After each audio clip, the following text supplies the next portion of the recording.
tuh semuanya bisa melewati seperti yang Ya, dilakukan si Ayu Butet gitu. Medannya cukup luar biasa gitu. Nah, untuk gajinya kalau saya dengar dari keterangan dari Butet kemarin memang sama persis gitu, nggak ada beda. Cuman lokasinya mungkin siapa sih yang nggak mau kerja di kota gitu? Pasti semuanya mau kerja di kota. Akses yang cukup, internet yang bagus, jalan yang bagus, pasti semuanya berharga. Halo, selamat siang sahabat Merdeka dimanapun Anda berada. Kembali lagi di Ermol TV Bengkulu. Hari ini kita kedatangan tamu spesial di studio Ermol TV Bengkulu, yang mana beberapa hari lalu nama dan karyanya sempat booming dan viral di Provinsi Bengkulu. Salah satu wartawan Provinsi Bengkulu yang juga memenangkan lomba karya jurnalistik di tingkat nasional. Nah, mau tahu siapa yang akan kita undang di Ermol TV Bengkulu? Kita sudah kedatangan Kak Alexander. Halo, selamat siang Kak Alex. Halo, selamat siang. Sehat? Sehat lah. Puasa hari ini ya? Alhamdulillah puasa. Oke, sahabat Merdeka, sedikit cerita bahwa Kak Alex ini adalah salah satu wartawan dari Ermol Bengkulu yang menjadi reporter di Kabupaten Lebong. Beliau ini beberapa hari lalu sempat mengikuti lomba karya jurnalistik yang diselenggarakan oleh Kementerian Kesehatan yang bekerja sama dengan Aliansi Jurnalis Indonesia dan UNICEF, yang kemudian memenangkan lomba karya tulis tersebut dan menjadi salah satu karya terbaik di tingkat nasional, yaitu dengan judul beritanya Bidang Penakluk Kritis Sebelah ya. Kak, boleh sedikit sharing dengan sahabat Merdeka di rumah dan dimanapun berada, gimana nih awal dari pembuatan karya jurnalistik ini? Awal bisa mengikuti lombanya, kemudian sampai memenangkan gitu. Jadi untuk seluruh kegiatan itu ya, apalagi soal seperti ajang penulisan kayak itu, semuanya kan diawali dengan niat, termasuk berita-berita biasa yang sering kita tulis setiap harinya. Itu semuanya pasti kita berawal dari niat dulu kan, niat, terus ketika memang ada niat baru kita kerjakan kayak gitu. Nah, jadi dulu saya ingin cerita sedikit kan, berawal dari awal mulanya saya masuk ke ajang ini, awalnya belum masuk ke ajang ke perlombaan. Tapi waktu itu tuh ada kegiatan fellowship yang diselenggarakan sama Aji bekerja sama dengan UNICEF waktu itu pada bulan November kalau nggak salah. Di situ ada informasi untuk untuk teman-teman siapa yang mau ikut gitu untuk fellowship beasiswa jurnalistik kayak gitu. Nah, di situ karena saya melihat isu yang diangkat juga tentang anak gitu kan, saya tertarik gitu. Karena memang kita kan juga sama-sama tahu gitu, untuk penulisan soal anak gitu, termasuk aturan-aturan kode etik tentang pedoman anak, kita semuanya belum terlalu menguasai gitu. Akhirnya saya berpikir ya udah saya ikut aja itu untuk mengikuti fellowship itu. Nah, waktu itu kita diminta itu meringkas gitu semacam isi kerangka berita kayak gitu. Nah, itu disuruh dikirim ke via daring gitu waktu itu. Nah, disuruh kirim untuk meringkas apa sih alasan kita ingin ikut fellowship ini kayak gitu. Nah, waktu itu saya tulis ringkasan itu. Tema yang saya angkat waktu itu soal imunisasi MR. Nah, waktu itu kan memang ada gejolak antara pro dan kontra antara imunisasi. Akhirnya saya juga menulis bagaimana perkembangan imunisasi daerah gitu. Nah, semua karya jurnalistik yang saya tulis selama ini soal imunisasi saya rangkum jadi satu gitu. Terus saya kirim. Nah, ada beberapa teman saya di daerah di Bengkulu khususnya itu. Nah, ada juga yang ikut, namun juga waktu itu dia kabar nggak ada informasi lebih lanjut. Nah, saya kaget waktu itu. Waktu itu saya mendapat pesan via Gmail bulan November waktu itu. Nah, saya disuruh hadir, kalau nggak salah tanggalnya saya lupa persis itu, pokoknya bulan November. Nah, itu untuk hadir di Hotel Partison di Jakarta, salah satu hotel itu di Jakarta, untuk mengikuti fellowship itu.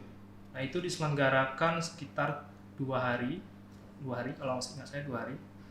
Nah, itu yang diundang itu ada sekitar 40 jurnalis. Cukup banyak ya berarti ya? Ya, 40 jurnalis yang dinyatakan lolos waktu itu mengikuti fellowship. Jadi ada 40 jurnalis dari 23 provinsi. Nah, saya sendiri yang bilang pada waktu itu dikasih kesempatan untuk adil waktu itu kan.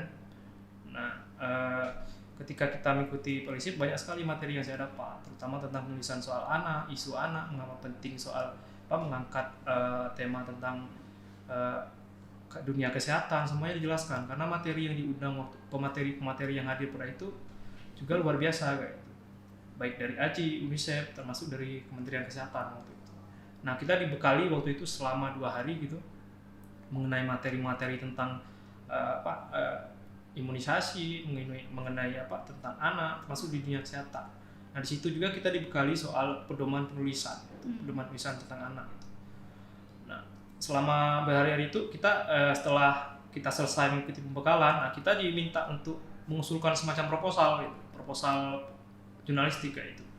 Nah, waktu itu dari sekitar 40-an kalau nggak salah, 40-an jurnalis itu menuliskan gitu. Mengusulkan dengan panitia. Alhamdulillah waktu itu yang diambil cuma 10 jurnalis waktu fellowship gitu. Jadi 10 jurnalis itu akhirnya lolos untuk mengikuti mendapatkan beasiswa jurnalistik itu. Jadi ada 10 orang waktu itu. Nah, kita diminta untuk melaksanakan beasiswa peliputan TI di daerah masing-masing dengan catatan nanti diserahkan lagi sama panitia gitu. Nah, di situ memang ada kontrak antara AJI, UNICEF dengan para jurnalisnya gitu. Alhamdulillah waktu itu saya juga sudah menandatangani kontrak ya, ada 10 jurnalis waktu itu. Nah, jadi diberi kesempatan waktu itu untuk mengikuti itu. Memang setiap 5 jurnalis itu ada 1 mentor. Jadi 10 orang yang lolos mendapatkan beasiswa tadi itu ada 1 mentor. Nah, saya sendiri waktu itu mentor saya kebetulan Mas Wawan itu dari ABK Kompas. Nah, saya dimentor selama sekitar sebulan kayak gitu untuk menyelesaikan penulisan yang saya usulkan. Nah, kebetulan tema yang saya ambil waktu itu perjalanan dari si Bidan Butet ini. Nah, beliau juga saya dapat informasi dari kebetulan waktu itu tuh Pak Kadis Kesehatan Pak Rahman, juga Pak Kepala Puskesmas, ternyata ada seorang bidan di situ namanya Butet. Nah, seperti teman-teman sudah baca gitu kan di beritanya juga gitu. Nah, ternyata bidan ini selama 8,5 tahun mengabdi di Sungai Lisai. Nah, saya juga pernah waktu tahun berapa saya lupa, itu sekitar 2016-2017 saya pernah ke sana gitu. Memang medannya cukup berat dan belantara. Nah, jadi akhirnya saya tulis sesuai dengan apa yang disampaikan dengan Ibu Ted, termasuk dengan beberapa tambahan narsum gitu. Jadi ketika itu tulisan tentang perjuangan seorang bidan di memberikan pelayanan imunisasi kepada anak-anak di pedalaman itu saya tuliskan gitu. Dan alhamdulillah selesai itu. Nah, ketika itu selesai, kebetulan ada kegiatan perlombaan gitu, ajang nasional gitu, yang diperlombakan sama si UNICEF sama AJI dalam memperingati Pekan Dunia Imunisasi. Nah, menurut saya kan saya ini sudah nulis jauh gitu. Nah, kenapa saya tidak lombakan saja ini tulisan yang saya buat selama ini gitu. Akhirnya saya memperlombakan tulisan itu di kegiatan kemarin. Oke, sahabat Merdeka, cukup panjang jawaban Kak Alek. Tapi ada sedikit yang saya tangkap dari 40 jurnalis yang ikut dalam perlombaan itu. Salah satunya adalah Provinsi Bengkulu yang diwakili oleh Kak Alek sendiri. Salah satu perwakilan Provinsi Bengkulu yang bersaing bersama dengan wartawan nasional yang tentunya udah senior semua berarti itu ya Kak ya? Kalau menurut saya memang senior semuanya itu. Memang pada ini kalau untuk bahasan tulisan mereka udah luar biasa. Saya banyak belajar dari mereka juga kayak. Ada rasa minder nggak pertama kali bergabung sama wartawan-wartawan senior nasional pula, sedangkan kita dari provinsi yang sedikit kecil gitu kan, dan kita juga dari kabupaten berangkat ke sana. Nah, jadi memang untuk berangkatan sendiri ya, itu memang dibiayai sama panitia semuanya. Semua biaya akomodasi termasuk penginapan waktu pelatihan beasiswa, termasuk teman-teman turun ke lapangan itu juga ada akomodasinya dari teman-teman AJI dan UNICEF. Nah, jadi selama melakukan karya jurnalistik ini semuanya biayanya gratis, ditanggung sama mereka gitu. Nah memang waktu awal itu memang minder ya, karena saya juga kan dari kampung gitu kan. Kampung tiba-tiba ke ibu kota gitu menghadapi ya wartawan-wartawan luar biasa, media-medianya juga ternama gitu di Indonesia itu. Awalnya saya memang sedikit minder gitu, tapi karena saya memiliki sifat yang memang nggak cukup puas gitu, nggak cepat puas gitu, memang mau belajar lah itu. Saya waktu itu mengikutinya dengan serius, bahwa saya ingin belajar, tujuan saya ke sana itu belajar gitu, karena beasiswa tadi kan, belajar bukan untuk menjadi pemenang gitu. Saya ke sana memang untuk belajar gitu. Nah, waktu ketika diundangkan, saya nggak pernah, termasuk pengumuman penghargaan, saya nggak pernah mau cari tahu kapan pengumuman, kapan itu, enggak. Saya cukup ini ada cerita dari Lebong. Ini ada cerita dari Lebong, khususnya Desa Sungai Lisai. Ada salah satu bidan yang menginspirasi kita.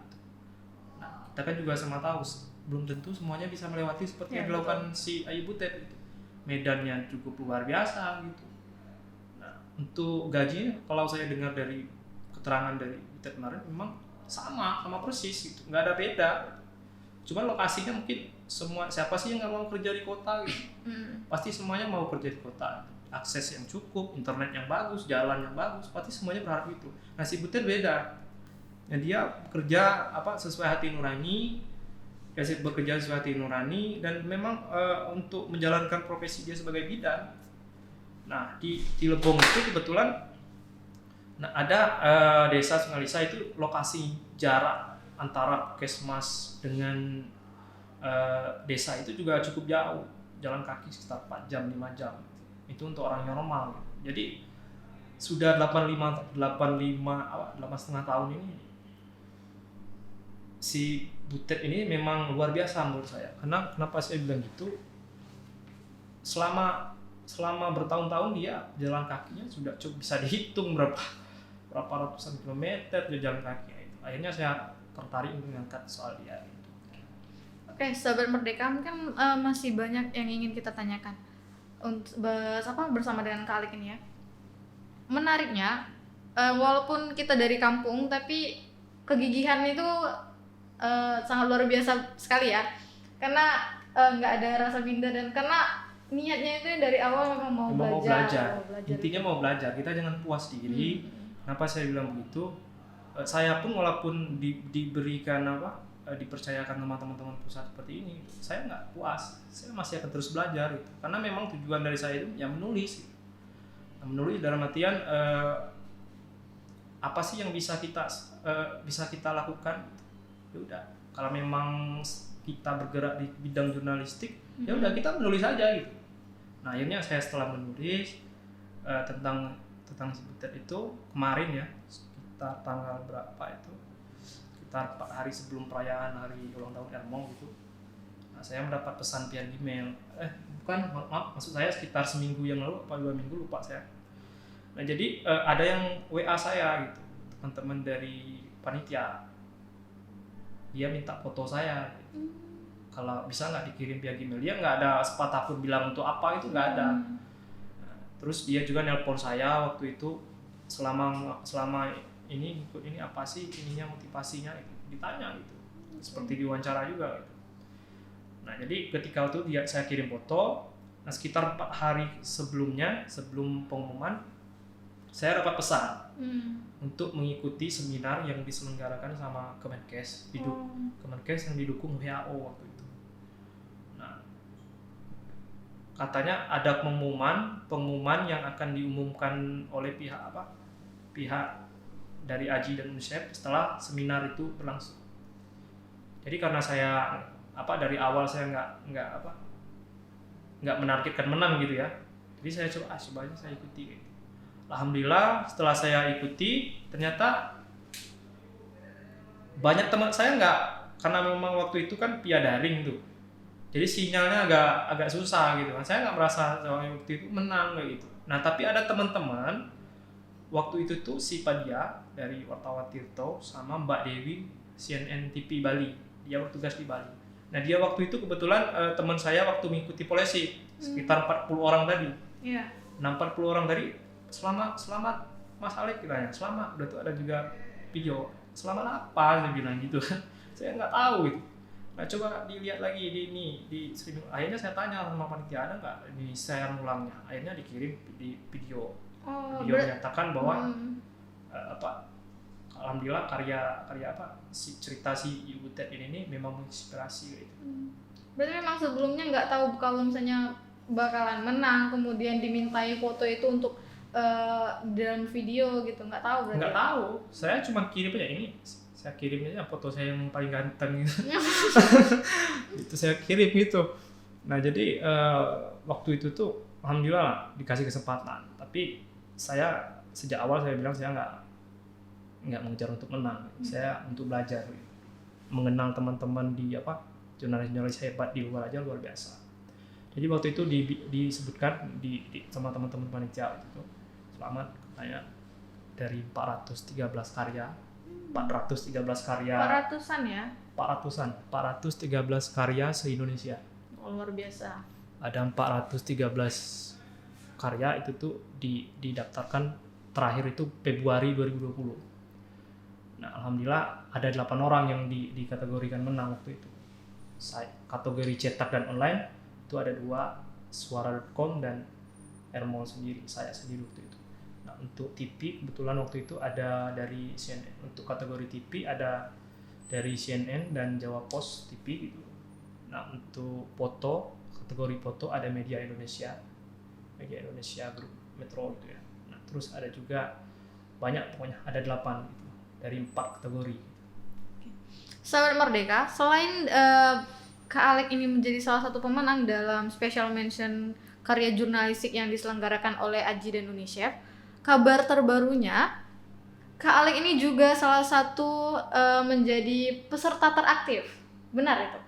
Ya, waktu fellowship gitu ya, waktu 40 jurnalis yang saya bilang di awal tadi mengikuti beasiswa. Jadi waktu itu tuh kita diberi pemahaman gitu mengenai dunia kesehatan, mengenai imunisasi, termasuk pentingnya kita menjaga hak-hak anak, itu semuanya dijelaskan. Waktu itu karena saya kan sejak awal saya bilang saya ingin belajar gitu. Jadi memang saya sering komunikasi dengan para narasumber gitu.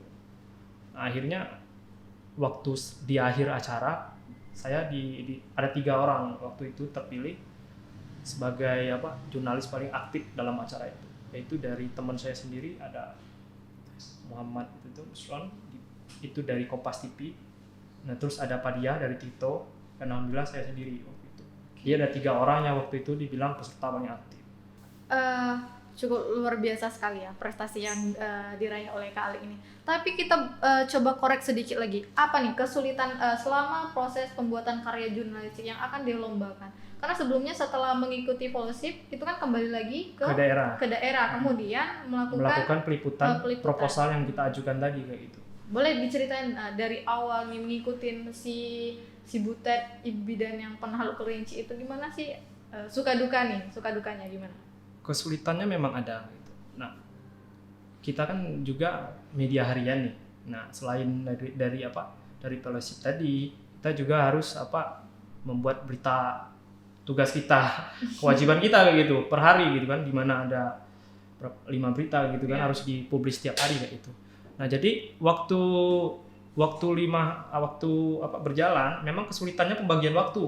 Itu catatan paling, pembagian waktu, dimana saya harus beradaptasi antara kerja kewajiban saya tiap hari, terus juga harus ke lokasi. Banyak narasumber yang saya temui waktu itu, mulai dari Butet, terus ada juga dari kesehatan, dinas kesehatan.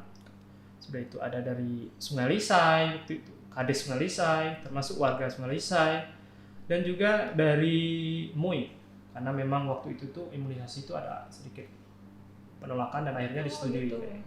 Nah, jadi memang isu-isu yang diangkat itu juga luar biasa gitu. Nah, jadi ada banyak narasumber yang harus saya temui dan lokasinya pun jauh-jauh gitu. Ada yang dari Sungai Lisai, ada yang dari Puskesmas Ketenong, ada yang dari dari kesehatan, ada yang dari. Jadi waktunya juga cukup jauh gitu untuk saya menyelesaikan tulisan itu. Gitu. Nah, palingan kesulitannya di pembagian waktu itu aja. Sebenarnya kita lihat kembali lagi kita lihat video dan dari karya tulisnya Kak Alex sendiri, kita lihat medan yang ditempuh dari Kak Alex sendiri mengikuti bidan itu juga cukup luar biasa ekstrim. Ya. Luar biasa ekstrim. Ada hujan, becek gitu ya, lumpur kayak gitu, luar biasa sekali. Bisa diikutin ya teman-teman semua. Sangat luar biasa sekali ini. Dan si bidan sendiri itu dalam sehari-hari memang jarak tempuh yang itu memang dilakukan sejauh itu. Ya, jadi sekarang ini kan sudah bagus ya jalan. Sudah bagus. Sekarang ada pembukaan jalan yang dibangun oleh Pemkab Lebong itu melalui TMMD.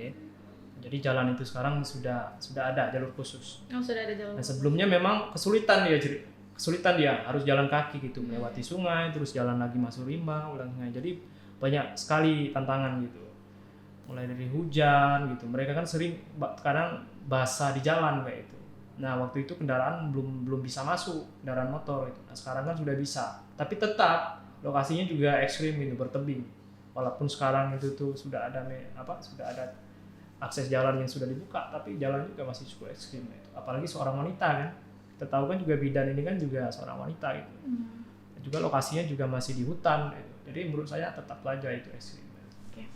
Oke, sahabat Ermol, kisah atau cerita yang diceritain oleh Kak Alex ini sungguh sangat luar biasa, menginspirasi. Tapi kita minta satu pesan deh dari Kak Alex, mungkin bisa lebih memotivasi lagi anak-anak muda di Bengkulu biar mau selalu terus berkarya, walaupun lewat apapun itu ya, misalnya dari tulisan, video ataupun apa. Mungkin boleh nih Kak, motivasi untuk anak-anak muda Bengkulu untuk terus berkarya gimana? Intinya rendah hati. Rendah hati guys. Rendah hati, terus juga jangan puas belajar gitu. Tetap ingin belajar. Terus terima masukan semua orang kayak itu. Kalau memang itu memang bagus untuk karya jurnalistik ya kita terima gitu. Nah, intinya lebih saya pikirnya jangan cepat puas lah gitu.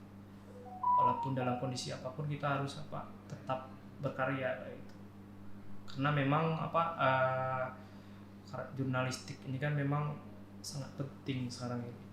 Teman-teman kan juga pada tahu gitu pentingnya jurnalistik saat ini. Nah, jadi banyak angel yang memang bisa diangkat di daerah. Cuman mungkin butuh waktu kayak itu. Dan itu mungkin sebagai penyemangat kita juga gitu. Seperti kegiatan-kegiatan kemarin sebenarnya itu penyemangat kita untuk tetap memberi kontribusi kayak itu. Seperti kembali seperti pesan Pak Gub tadi gitu. Memang tetap jurnalistik juga harus berprestasi ya. Oh iya, Kak Alex ini juga ternyata mendapatkan apresiasi langsung dari Gubernur Bengkulu Rahidin Marsya yang diundang langsung. Iya, alhamdulillah tadi diundang gitu. Saya kemarin dapat kabar dari Indret kan, Lek bisa Bengkulu.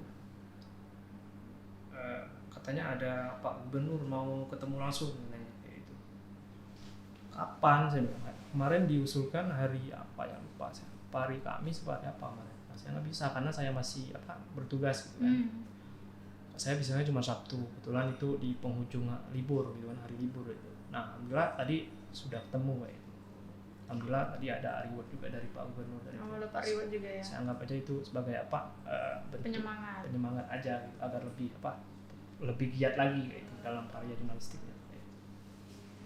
Oke, sahabat Merdeka, itulah tadi cerita menarik dan luar biasa yang sangat memotivasi kita semua dalam terus berkarya di Provinsi Bengkulu. Nah, sahabat Merdeka, salah satu upaya untuk mencerdaskan kehidupan bangsa dan terus memastikan bahwa generasi-generasi penerus untuk selalu mendapatkan kesehatan, kita juga mengapresiasi untuk Bidan Butet yang telah berjuang menempuh sejauh apapun jaraknya demi untuk generasi penerus bangsa. Oke, kami juga dari segenap keluarga besar Ermol Bengkulu mengucapkan selamat kepada wartawan Ermol Bengkulu yang dari Kabupaten Lebong yang telah memberikan nama baik Ermol Bengkulu di kancah nasional dan kemudian untuk Provinsi Bengkulu sendiri. Oke, saya Tri Yulianti, terima kasih, sampai jumpa di Ermol TV selanjutnya.